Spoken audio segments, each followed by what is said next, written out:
Avant de commencer la vidéo, n'hésitez pas à me donner vos idées de transfert pour vos clubs de cœur. On pourra peut-être en faire une vidéo, et je vous souhaite donc maintenant un bon visionnage.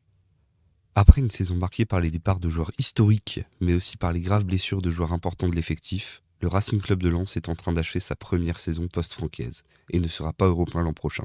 Sauf en cas de cataclysme pour l'Olympique Lyonnais, de victoire en Coupe de France pour le PSG, et d'une 8e place en Ligue 1 pour le club artésien. Malgré l'élimination prématurée en Conference League, la crise des droits TV provoquée par DAZN ou les nombreuses blessures avec lesquelles le staff lensois a dû composer cette saison, le coach Will Steele a déjà annoncé vouloir continuer sur le banc lensois l'an prochain. Et malgré une saison assez floue sur le terrain, les lensois auront à cœur de se battre à nouveau pour obtenir une place européenne dès la saison prochaine.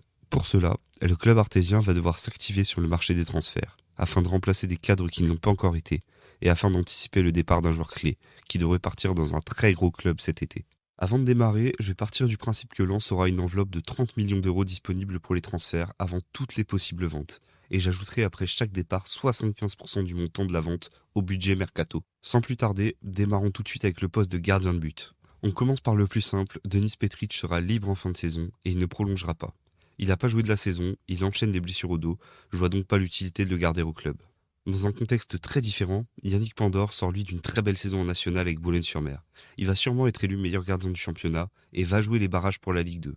Il mérite de continuer à être titulaire dans un club et pour cette raison, je fais le choix de le vendre pour un montant de 500 000 euros en Ligue 2 où il aura largement sa place. Pour le poste de troisième gardien, beaucoup de candidats. Lefranc Yeboah, Karolevich, Jourdren, mais je choisis plutôt le jeune Adam Delplace, qui pourra continuer de s'aguerrir avec la réserve et qui saura prendre sa place sur le banc en cas de besoin au fur et à mesure de la saison. Je fais également le choix de garder Hervé Kofi comme gardien remplaçant. Il a su rendre service cette saison et dispose d'un très bon niveau pour une doublure. Je vois aucune raison de le changer à l'heure actuelle. Attention cependant, en cas de qualification européenne, je fais le choix de vendre Hervé Kofi pour environ 2,5 millions d'euros. À la place, je conserve Yannick Mandor comme numéro 2, afin de me conformer au règlement UEFA. Ils seront avec Delplace, Antonio et Labo Lascari, les 4 joueurs formés au club devant être enregistrés pour être conformes aux règles. On passe maintenant au gros chantier du poste de gardien.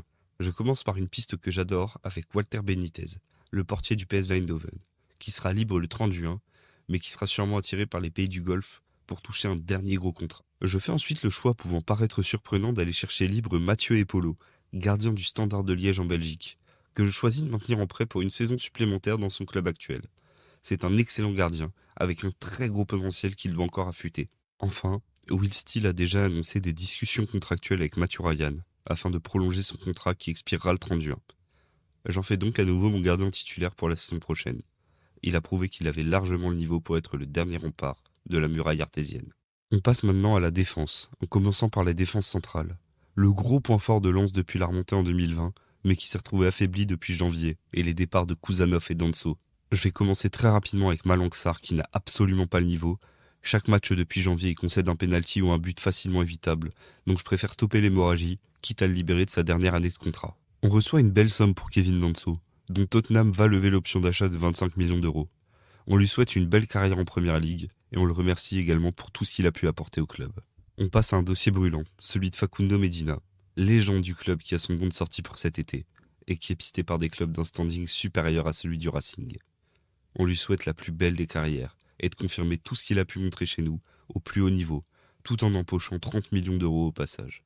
Je fais le choix d'envoyer en prêt Nidal Celik, qui n'a actuellement pas le niveau pour la Ligue 1, de même pour Sidi Bané et Ismaïlo Gagnou, prêtés à Annecy et qui se sont révélés comme de bons joueurs de Ligue 2 cette saison. Aucune question à se poser sur le soldat Jonathan Grady, qui vient de prolonger son contrat et qui a déclaré vouloir finir sa carrière en Artois. Je prolonge le prêt de Djoumaba pour une saison supplémentaire. Il dispose d'un énorme potentiel qu'il ne pourra pas montrer pour le moment à Manchester City, et ses premiers mois en sang et or sont extrêmement satisfaisants. Il s'est déjà imposé comme un titulaire dans la défense lensoise. On passe maintenant à Kylian Antonio, qui a récemment intégré la rotation du groupe pro et qui a disputé ses premiers matchs. Je fais donc le choix de le confirmer dans la rotation, lui qui peut aussi dépanner comme latéral droit. On passe désormais aux achats. Je commence par une nouvelle bonne pioche avec un parcours similaire à celui de Walter Benitez. Olivier Boscagli, qui sera aussi libre au 30 juin. Il est déjà pisté par des clubs qui joueront l'Europe dès l'an prochain. L'idée me paraissait au premier abord un poil trop irréaliste, mais je suis retombé sur une interview datant du match entre le PSV et Lens en Ligue des Champions l'année dernière, pendant laquelle il déclarait beaucoup aimer le club, ayant de la famille à Arras.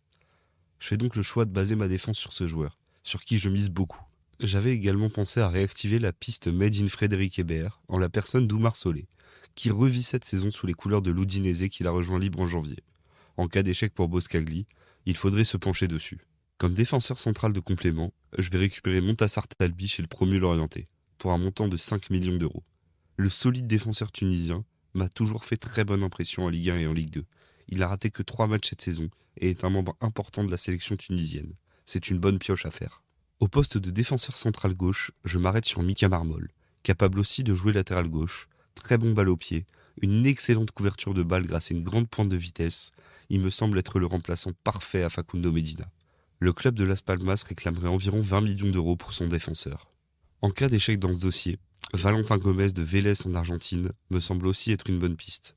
Un profil assez similaire, avec une qualité de passe tout de même moindre. Il joue moins cette année, et pour ça le prix demandé devrait être d'environ 7 millions d'euros. Enfin, pour le poste de défenseur central droit, je me suis renseigné sur Bradley Danger du Red Star. Il m'avait beaucoup impressionné avec Rodez, mais il sort d'une saison presque blanche, et son niveau à son retour de blessure sera une inconnue. Je compte donc sur Kylian Antonio, qui pourra continuer sa progression. On enchaîne avec les latéraux pistons, et on va aller relativement vite, car il n'y a pas d'urgence. Les postes sont déjà doublés, mais j'aimerais quand même une recrue de chaque côté, pour préparer l'avenir, mais aussi pour consolider le côté droit, Ruben Aguilar se blessant tout de même assez fréquemment. La seule vente sera l'option d'achat de Przemysław Frankowski levée par Galatasaray, ce qui nous rapportera 10 millions d'euros. Je fais le choix assez évident de garder Machado ainsi que Chavez, qui était le joueur le plus utilisé de l'effectif avant sa grosse blessure, mais je vais également chercher le jeune Arsène Kouassi d'Ajaccio pour 1,5 million d'euros, que je laisse en prêt encore un an, afin qu'il puisse s'acquérir, car j'oublie pas que Machado aura 32 ans au début de saison prochaine, et qui sera en fin de contrat dans un an. À droite, je garde Aguilar et Pouilly, que je choisis d'envoyer en prêt, afin qu'il engrange du temps de jeu, mais je fais également le pari d'aller chercher un des meilleurs latéraux droits de ces dernières années, en la personne de Ricardo Pereira, qui revient d'une grosse blessure aux ischio, et qui a officiellement été relégué avec Leicester. Pour environ 5 millions d'euros, Lens devrait pouvoir s'attacher ce service, en espérant le revoir à son meilleur niveau. Si vous êtes toujours là, c'est que la vidéo vous plaît, donc n'hésitez pas à liker cette vidéo et à vous abonner. Et on enchaîne tout de suite. On passe maintenant au milieu de terrain, avec encore un gros chantier, malgré des fondations solides. Le milieu reste orphelin de Seko Fofana et Tchèque Doucouré depuis 2 ans, et pour ça, Lens aura besoin de recruter des cadres dans ce milieu. Je ne renouvelle pas le contrat de Nampalys Mendy, Will Steele ne compte pas sur lui malgré quelques belles apparitions cette saison. Je fais également le choix de vendre Angelo Fulgini pour 4 millions d'euros. Malgré quelques fulgurances, il ne se sera jamais réellement imposé dans son club de cœur. Il aura fait vibrer tout un peuple lors des 2 matchs contre Séville, mais il a besoin de retrouver son niveau, et pour ça je le verrai bien rejoindre le PFC qui monte en Ligue 1, pour apporter de l'expérience dans le secteur offensif. Je fais tout pour vendre Salis Abdoul Samed en espérant en tirer quelques 3 millions d'euros. Fofana compensait toutes ses erreurs sur le terrain, mais depuis que l'ancien capitaine n'est plus lensois, Samed ressemble plus à un joueur de foot. Il sort d'une saison sans temps de jeu, rongé par les blessures, et il a une hygiène de vie pas du tout adéquate au football de haut niveau. Je fais le choix de conserver Neil El Ainaoui, qui dispose d'une offre de prolongation du club, et j'en fais mon capitaine pour la saison prochaine. Cependant, on sait qu'il est courtisé, et en cas de départ, je me suis stoppé sur Adem Zorgan, qui est un magnifique joueur de football, expérimenté au niveau international, qui est capable de rayonner dans ce milieu de terrain. Je prête Andrija Bulatovic, qui malgré des qualités évidentes me semble encore un poil trop juste pour jouer le top 9 de Ligue 1. Un nouveau prêt avant d'intégrer la rotation la saison prochaine serait parfaite pour le crack de 18 ans. C'est pareil, j'envoie à nouveau en prêt Fodé Silla, qui a découvert cette saison le monde pro en Suisse du côté d'Yverdon. Il a des qualités évidentes mais il manque encore d'expérience, et pour ça, je le verrai parfaitement dans le milieu d'une équipe visant les barrages en Ligue 2. Je choisis de garder Andy Diouf et Adrien Thomasson qui m'ont donné satisfaction cette saison. Même si les derniers gestes de Diouf sont souvent très frustrants, car on voit le talent, mais il n'arrive pas à concrétiser ça par des stats. Mais je lui fais confiance, il va enfin exploser la saison prochaine. Je garde également Hamzato Djediran, qui doit continuer d'apprendre la Ligue 1. Il doit apprendre à canaliser sa grande énergie. Il sera ma doublure au poste de milieu défensif, même si je suis pas contre le fait de le prêter en Ligue 1 en cas de qualification européenne, car il n'entrerait pas dans ma liste de 25 pour l'Europe. Avant le début de saison, on se retrouve donc avec 4 milieux. Je fais donc le choix d'aller en chercher 2. Un 6 et un 10. Et le premier joueur que je vais chercher, c'est Elias Kiri, dont presque personne parle en France alors que c'est un des meilleurs milieux du championnat allemand depuis son départ de Montpellier il y a 6 ans. Lui aussi est un membre important de la sélection nationale tunisienne, et il serait une recrue fantastique pour densifier le milieu lensois.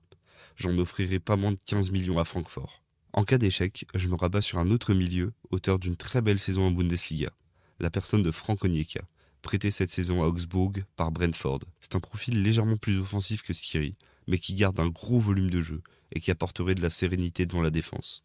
Enfin, ma piste au poste de milieu offensif me mène à Amin Emia, génial leader offensif de Guingamp en Ligue 2. C'est un joueur que je suis depuis très longtemps, car il est passé par l'Avoine Olympique Chinon-Ciné, mon club d'enfance.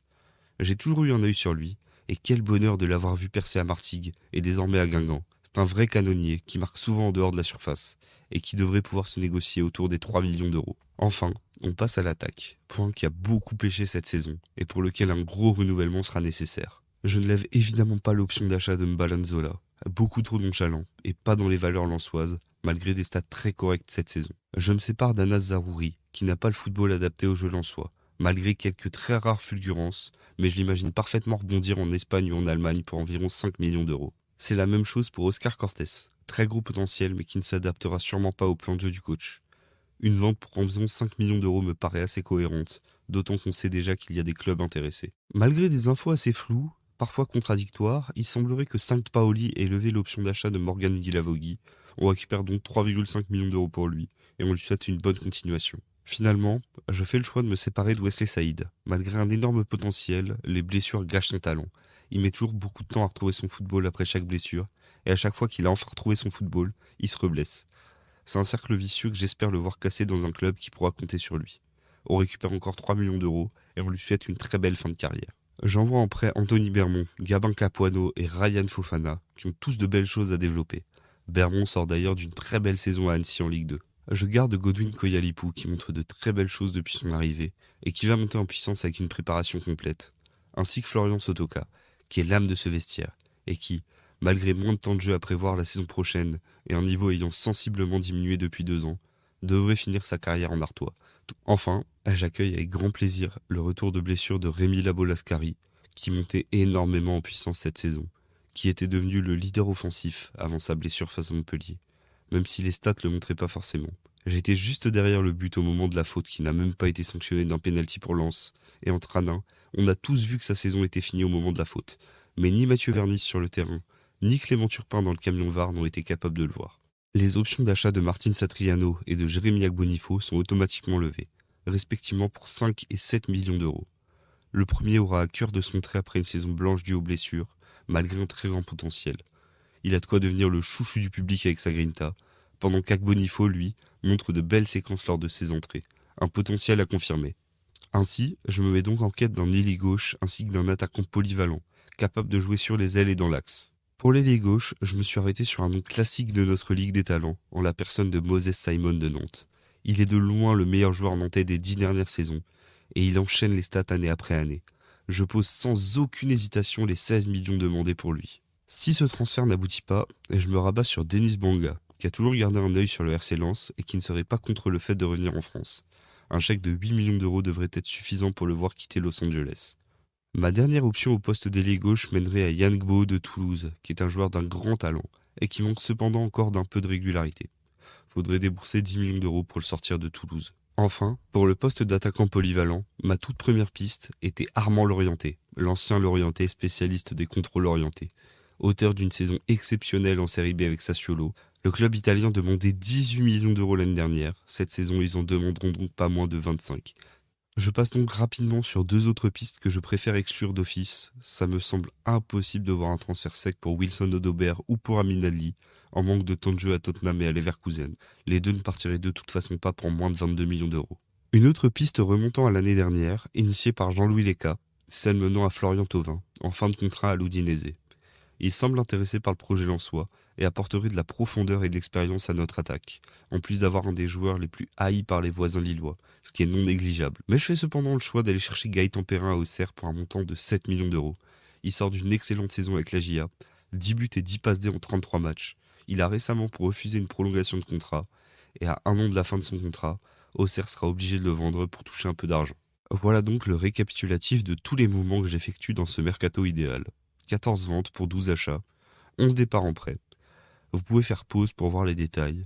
On renforce chaque ligne du terrain en doublant chaque poste avec un gros apport en qualité. Voilà 2 exemples de composition possible en 3-4-3 et en 4-2-3-1 et on peut voir de grosses évolutions par rapport à la deuxième partie de saison actuelle.